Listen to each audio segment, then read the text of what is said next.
YouTube, Creeposaur from Creeposaur Inc. here, back again for another installment of some awesome Yu-Gi-Oh! Content, and today we're going to be going over the OTS Tournament Pack 1, and I'm really excited for this list because it brings back a lot of cards, or either bumps cards up in rarity, that really needed either a reprint or a rarity bump. So let's just go right into this list, because there's a lot of cool cards in here. So first off, we got, for our 3 ultimate rares, we got Bountiful Artemis, Vanity's Fiend, and Master of Darklaw. Bountiful Artemis is a very good card because let's first just go right into this card, I guess, because a lot of people might not know what this card is because it's a little bit older and hasn't gotten a reprint in ages.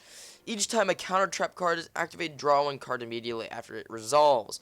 So nowadays we have a lot of counter traps running around because of all the solemn cards, so this is a very good card nowadays, so you can just activate it, and then whenever your opponent activates a counter trap card, you can just draw one. So having it in a nice ultimate rare is really cool, and having it reprinted is very, very nice.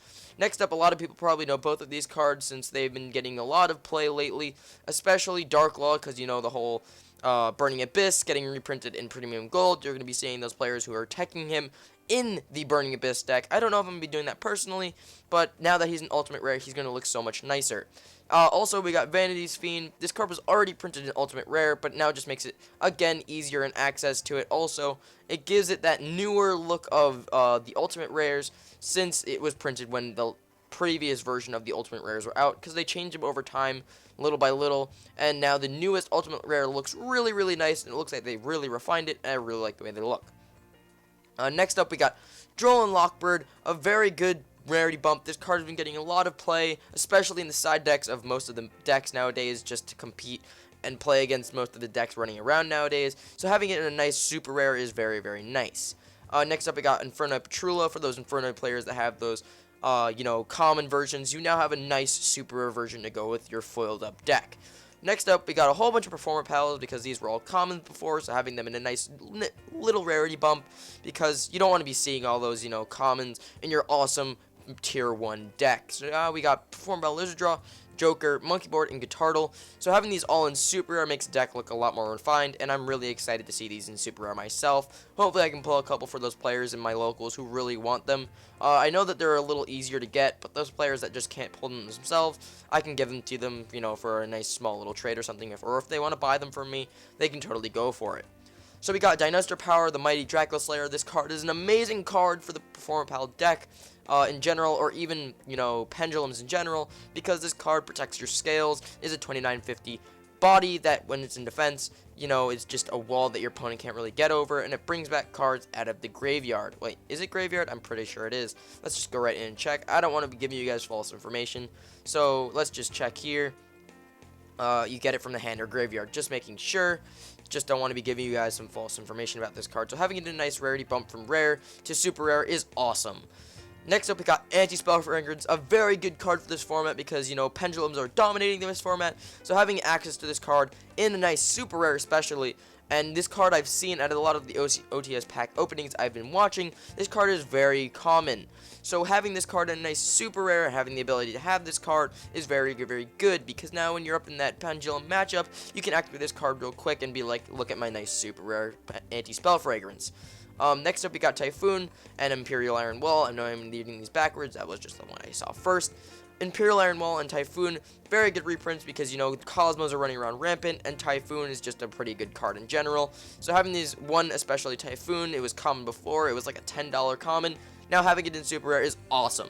Now we have Imperial Iron Wall. This card was printed common in the Synchro Structure deck a while back, but now having it in a rarity bump for just a small rarity bump from, ultra rare, from common to super rare, so you have like an in-between, now gives it access to the people to want to have a card that is, prettier than a common, but less expensive than the ultra rare, so you have one in between that you can just bust out a nice shiny Imperial Iron Wall when you're in the Cosmo matchup.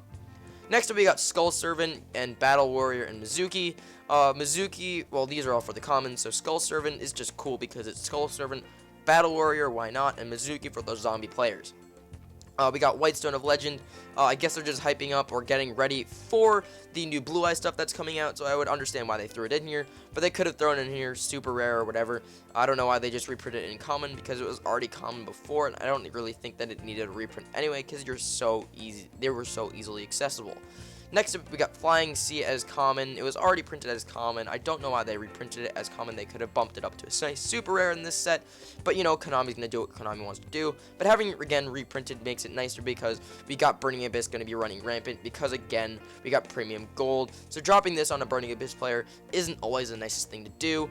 And when you're going, you want to drop something really awesome on them so that you can just get your plays going, so that when you drop it on their turn, they're just gave you that look, and you just know that you're gonna win the game.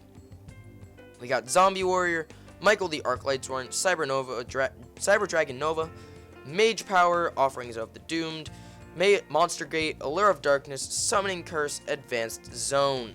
So the best one out of here, I really feel personally, just because how the meta is looking and everything, Cyber Dragon Nova. I know you guys are probably going to think I'm crazy, but especially since this card for the Cosmo deck is now the only way for them to make what's it called? Cyber Dragon Infinity. Sorry, I'm blanking on names of cards right now.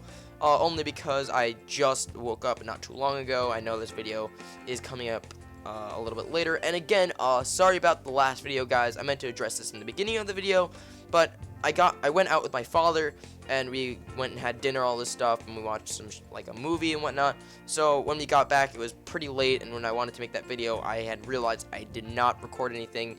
I didn't have anything prepared. So I'm really sorry about that, guys. I know it was posted early Monday at like 12 a.m. So I know there's going to be 2 videos today, but take that one that I just posted as the Sunday video. I'm sorry about that.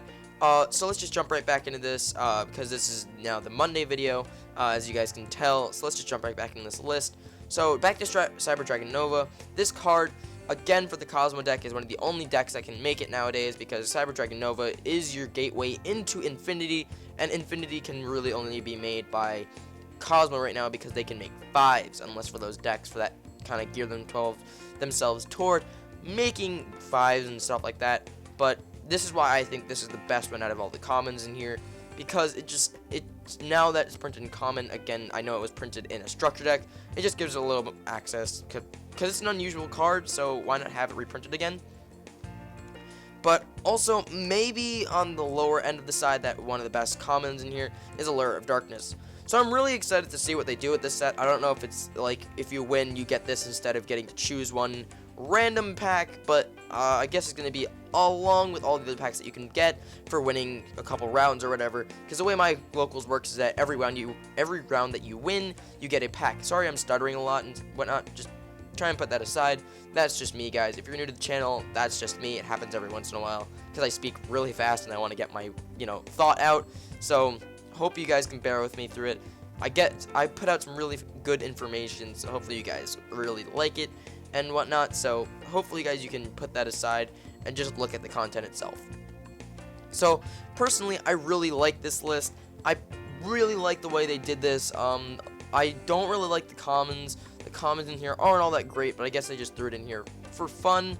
Like, Michael, I don't really know why they put that in here. Monster Gate and Allure of Darkness. Well, maybe Allure of Darkness is on the better end, but the ones that you're really looking in here for are the foils, because the foils are the best part of it. The best foils to get out of here are, the ultimates, especially the ultimates, because one, they're so hard to get and people are going to want them. But, we got Droll and Lockbird, we got Imperial Iron Wall, Typhoon, Anti-Spell Fragrance, and Dinoster. And then just off to the side, we got the Pendulums, which are the Performa Pals, just so you can get that rarity bump if you are playing that tier 1 deck and you want to make your deck look even better.